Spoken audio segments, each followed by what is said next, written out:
Amélie Nothomb, bonjour. Bonjour Thierry. Vous êtes de retour à Strasbourg, fidèle d'entre les fidèles pour un nouveau roman, Les Aérostats, un hymne à la littérature. Alors, en ces temps un petit peu troublés, c'est vrai que c'est un petit peu compliqué ces retrouvailles en ce moment. Est-ce que pour vous, c'est important de venir à Strasbourg soutenir la culture qui a beaucoup souffert effectivement des... C'est très important. C'est ma toute première dédicace de l'ère post-Covid. Et je trouve génial de commencer ça à Strasbourg.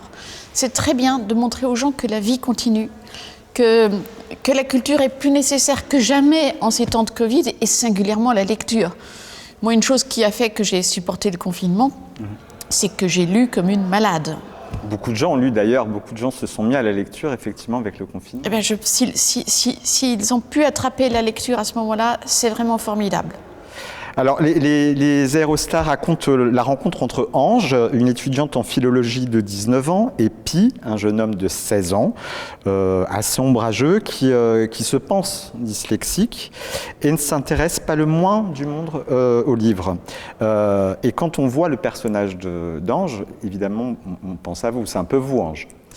Ange, c'est moi à 19 ans. À 19 ans, j'étais exactement comme elle, c'est-à-dire dramatiquement sérieuse, pas jeune du tout, vivant à fond dans les livres. J'étais un livre quand j'avais 19 ans. Et alors, Ange se sent effectivement assez transparente.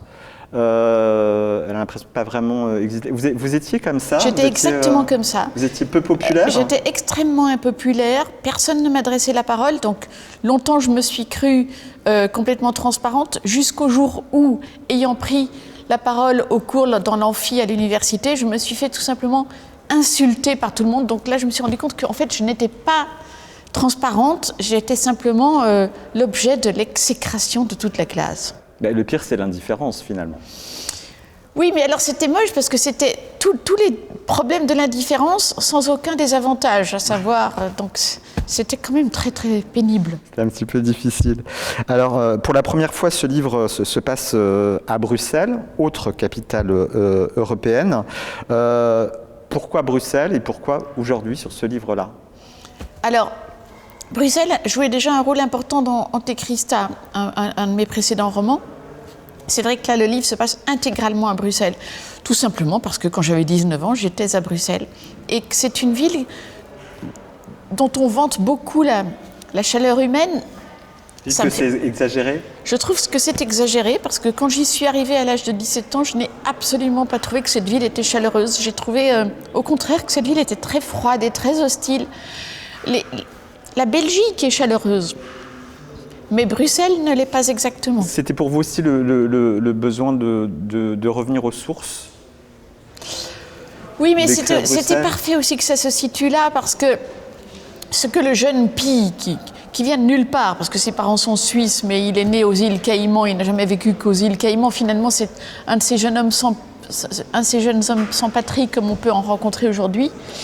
C'était pas mal que ça se passe là. Parce que Bruxelles est un territoire ambigu. C'est un